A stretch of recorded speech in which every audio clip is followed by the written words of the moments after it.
Hi, guys, and welcome back to the FPL Duo. We're back for another stream. It is the team selection video for Matchday 7, the final match day of the World Cup fantasy game. So we hope you guys have enjoyed the series so far. Let's do it one last time. Matchday 7, we're going to talk about how we're lining up for the final and the third place playoff, and also discuss our captains and transfers and all that stuff. How you doing, Jordan? Everything good? Yeah, everything's good. The weekend has arrived, and soon enough, we will find out who is the World Cup of World Cup winner of 2022. So exciting times ahead for obviously the France and Argentina game, but also for the third place playoff against Morocco and Croatia. Yeah, definitely third place playoff tomorrow, I believe, and then obviously the final on Sunday. So yeah, a lot to discuss, and yeah, let's do it. Let's bring up our teams and talk about what the plans are in regards to transfers. So I'm going to quickly go through with the match day 6 team. So this is how I look currently after match day 6 has finished. So in goal, I've got Martinez, who's got France. I've got a back three of Hakimi, Hernandez, and Otamendi. I've got a midfield four of Ziyech, Enzo Fernandez, Perisic, and Rabiot. And I've got a front three of Messi, Mbappe, and Alvarez. As you can see on my bench, I do have Alisson, Marquinhos, Bergwijn, and Luke Shaw. These are 4 players that are eliminated, so they will be removed from my match day 7 for my match day 7 team. I just couldn't do it in match day 6 as I didn't have enough transfers, but they will definitely be going for match day 7 because I'm going to be bringing in players that actually have a fixture. So yeah, just looking at the team, the back three looks fine to me. Hakimi's got Croatia. I think I'm probably going to keep him for that fixture. Hernandez has got Argentina, so I definitely like the look of him. I'm going to keep him just because he's an attacking fullback, and I think he can get me some returns in that game potentially if France are to score. Otamendi, I've got to keep him as well. Probably been Argentina's best defender in the tournament so far. Ziyech, I'm probably going to keep him as well, assuming he starts. So I am going to do these transfers tomorrow in the deadline stream. I'm not going to do anything early, guys. I am going to do my transfers after I find out what the lineup is, because there is a slight doubt that for tomorrow's game against Morocco Croatia, they could rotate players as it is a third place playoff game. And these two teams, Croatia and Morocco especially, have played a lot of extra time. So maybe they are tired. A lot of the players do look tired. So maybe they rotate for that game tomorrow. So we'll see during the deadline stream what transfers I exactly make. But this is my early thoughts and my team selection. Fernandez has to stay in my team. He's got France. It's been very good as well for Argentina. Perisic, Morocco. So he's probably going to stay. Rabiot is definitely going to stay if he starts. So if I hear anything from him, obviously we're going to get the lineup, aren't we, on Sunday. If I feel like if I see he's not going to start, then I'll just remove him before the kickoff. But the front three is going to 100% stay. Messi, Mbappe, Alvarez. I think that's going to be quite popular. So yeah, that's going to stay. Let's move on to the transfers anyway. I've got 3.5 million in the bank, as you guys can see. I've also got 6 free transfers to make. And currently my thinking is, so I'm going to remove Alisson, Marquinhos, Bergwijn, and Luke Shaw. So that is 4 players there. That leaves me another 2 transfers. The other plan potentially is Rabiot. I could remove Rabiot just because he didn't start in the semi-final against Morocco, and there is slight doubts heading into that final. If I hear that he's benched, or if we get the team news, then I'll just remove Rabiot. So let me just show you guys what that will look like for my team. So let's remove Rabiot and the players on the bench. So yeah, as you guys can see, currently Rabiot is on the transfer list, as well as Alisson's going to go out. Marquinhos is going to go out, as well as Bergwijn and Luke Shaw. And the players I'm looking to bring in for them are, so I'm going to bring in the Moroccan goalkeeper, Bono. Bono is coming in for me for Alisson, and he's going to start in goal because obviously he plays first in the third place playoff against Croatia. I do believe Morocco can keep a clean sheet against Croatia. So that's the reason why I brought him in. He's been a very good goalkeeper this tournament. Morocco defensively have been very, very good as well. They only conceded 2 goals for the first time in a game against France in the semi-final. So yeah, I do fancy the Moroccan keeper, and I do fancy Morocco to keep a clean sheet against them as well. Um, so yeah, he's coming in for Allison. So Martinez does drop to the bench, but I'll probably swap Martinez in if Bono does blank. The other players I've got to talk about is Rabiot out. I have removed Rabiot from my team to potentially bring in Luka Modric. So Luka Modric will be coming into my team just because, um, I wanted another midfielder really that's going to play. And if I hear Modric is starting, as always, we've got to wait till the team news. He'll probably come into my team. And yeah, they play Morocco, so I think he could be a decent mixture.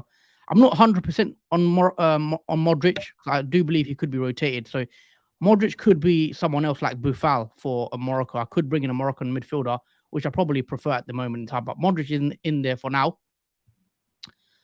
And then if you see by my bench, I've also brought in Molina, who's the Argentine fullback. He's been very, very good so far as well for Argentina, and I just like the look of him. And I wanted another Argentine defender, so I think he fits the bill, quite cheap as well, bit attacking. And yeah, he's in there because there's not, as you guys know, there's only 2 teams left really, so there's not much to pick from at this time. There's hardly any teams, and I don't really want a Croatian defender either. Chouameni does come into my team. Now, there is slight rumors that Chouameni did miss training due to a bruised hip or something like that. So whether he is injured or not, I'll have to see by the lineup. But for now, he probably will be coming into my team. But do check that, guys. Chouameni, if he is fit for that game. Bruised hip is the rumors, but hopefully he should be fine. And as I said, there's not many French midfielders to pick from. So Chouameni is going to come into my team if I hear the news that he starts. And finally, to complete the team, Varane is coming into my team. I expect Rafa Varane to start. There is also rumors going around that Konate is ill, so he might miss the game after his brilliant performance against Morocco in the semi-final. Upamecano apparently is also ill, so a lot of illnesses and injuries in that French squad, which could bode well for Argentina maybe. But yeah, Varane should start, and he's probably one of the nailed players in that defense. So I'm definitely going to bring him in just to have a more cover in case France do keep a clean sheet. So that is the team, guys, for match day 7, the final match day for the World Cup 2022. I'm going to quickly read through it all over again. So I've got Bono in goal, who's got Croatia. I've got Hakimi against Croatia as well, the Moroccan defender. Then I've got Hernandez and Otamendi, who play each other as well in the back. I've got Ziyech, who's got Croatia. I've got Enzo, who's got France, and then Perisic as well, who's got Morocco. And my new transfer in is Modric as well. Double Croatia, which I'm not sure about, so you'll have to tune into the deadline stream if I do change my mind on that. The front three is going to stay exactly the same: Messi, Mbappe, and Alvarez. And yeah, you can see by the bench the 3 transfers I've made. I'm not going to go through that because I already have. I've got 4.5 million as well in the bank, so a lot of money in the bank. That leaves me with 1 transfer as well, and I will be playing my final chip. I did save my power captain throughout this whole game so far, and I am going to use it the final time to use it, so may as well.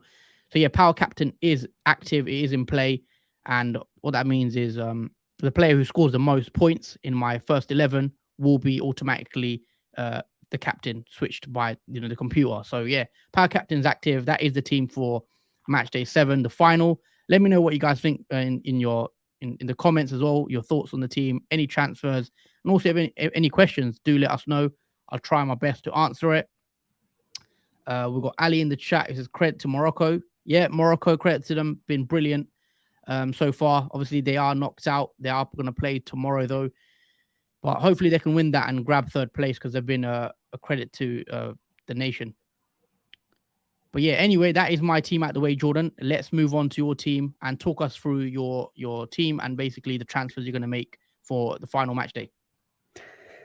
Okay, so here's how my match day 6 team looks like after, obviously, the match day. So we have a Bono, who's got Croatia.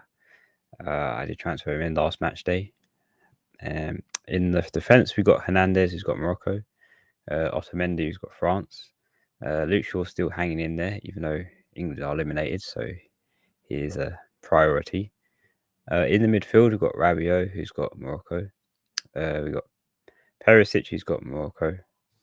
Sorry, that is a mistake. Rabiot hasn't got Morocco. He has Argentina. Perisic does have Morocco, and Buffal has Croatia, and Ziyech has Croatia.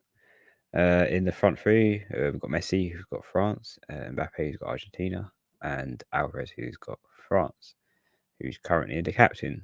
And on the team bench, everyone's eliminated on there, so I won't go through that. But I have 3.5 million in the bank and 6 transfers to make, which is a perfect amount because I do have 6 players that are no longer in the competition for the World Cup. So it makes my transfers fill those little gaps in terms of priorities because I didn't have a playing bench last match day. Neither did I have a full starting 11. So I'm quite happy that I can actually go forward into this match day or the last match day with a decent bench and a starting 11. So let me show you my transfers that I'm going to make. So obviously Luke Shaw is a priority transfer as England are knocked out. I think that's a pretty much obvious reason. The same with Fernandes. Obviously he is a priority transfer out as well because Portugal are no longer in the World Cup. And on the team bench, we have the whole bench transferred out. So Alisson, the Brazilian goalkeeper, same reason. The midfielder, Klaassen for the Netherlands, obviously the same reason, and the same reason for Dumfries too. And Dalot, who is the Portuguese defender. So pretty much these transfers are pretty straightforward. I won't explain much what thought into them because obviously these are eliminated country players. So these obviously will be the transfers I'll be using to take them out and bring in players that are obviously still in the World Cup for the third place match and for the final. So let's move on to the players that I brought in for these transferred out players. So first one is defender Hakimi, the Moroccan defender, and he is my first transfer because the Croatia game, even though they haven't matched against each other before, it'll be interesting to see what happens in that game because I know there'll be goals involved, but I brought Hakimi in not because he might keep a clean sheet. It's more for the reason that he might get an attack in return. As in that game with France, he was quite alert and active on that right hand side for Morocco, quite involved as well in the whole entire match where he was playing. And I quite like him as an option to transfer him in, just to have a Moroccan defender who's also an attacking one too. And against Croatia, it could be an unpredictable game. No one knows what the score is going to be in that, but I can probably be certain that there's going to be goals involved in that first place playoff, especially from Morocco, who will probably want more desire to win the first place just to make obviously history as the African country to reach the World Cup in third place. And you may notice he's also my captain pick as well. And this is also because we have the choice of switching the captains at least once. So I thought I might as well put it on someone that no one is really going to consider as a captain option because I could have gone Perisic, which is a more obvious pick that people will most likely go for. So instead, I went with Hakimi, who people will most likely not choose just because he's a defender to start off with, and he's not that particular person that you would normally captain if you had to pick from the rest of the players on the pitch. So yeah, he is my captain as well, possibly for match day 7. If it doesn't go well, obviously I can switch it to one of my front 3. Obviously, this is just a little punt to go on, just to see what Hakimi does against Croatia. So my next transfer that I've decided to bring in is Modric, who obviously has Morocco. He hasn't, in terms of returns in the World Cup, Modric hasn't returned any particular points. He's basically scored 2 or 1 so throughout this World Cup. But because Croatia and Morocco haven't gone against each other yet in this World Cup, anything could really happen. I mean, I don't doubt Modric can get something from that game. He's been pretty good for Croatia, despite not really getting any returns in the World Cup. He's been quite the key player, obviously, for Croatia. So I brought him in just to see what he can do in that third place playoff, as I do, as I said, expect goals from both sides in that game. And also we have to ensure that he does play, because obviously Croatia may not be as purposeful into winning that third place playoff, as they would probably prefer to go to the finals instead. So we'll have to wait and see if Modric actually starts in that lineup. But for the moment, he is my transfer in before I see the confirmed lineup for Croatia. So those two players that are on my starting 11 that I've transferred in, I'll just talk about the ones that are remaining are on my team bench. So the first one is the goalkeeper, Martinez. So because of the third place and the final, are separate ones, obviously. I wanted to include Martinez just because I had to have a goalkeeper in obviously the final between France and Argentina. I quite favour Argentina more in terms of them keeping a clean sheet. I know probably it won't be a clean sheet for either side, but uh, I'd probably say a probability of Argentina keeping one is much more higher, just because of France haven't kept many clean sheets. The only clean sheet they kept was obviously in that Moroccan game where they won 2-0. The rest they've conceded at least one goal to other countries. So against Argentina, I do expect them to concede, as I'll be very surprised if they don't. So I'm more in favour of bringing Martinez instead of Lloris in that respect. So yeah, that is why I brought Martinez in, just in case Bono doesn't keep a clean sheet. I can just sub to Martinez. My next transfer for midfielder is Fernandez, the Argentinian midfielder. I haven't got any midfielders for Argentina on my starting 11, so I thought I might as well include one. It was between McAllister or Fernandez, so I decided to go for Fernandez. I don't think it matters much, as I don't expect many points from midfielder spots. There hasn't been really any midfielder points really returning in this late stage of the World Cup. But I wanted to include Fernandez just in case there is. There's not many real options to go for other than midfielder placements, but we have to see what happens. It's a game where anything can happen, and maybe Fernandez gets something in that game. He's been pretty good for Argentina, so yeah, we have to see how that one goes. My next transfer is a defender, and that is Varane for France.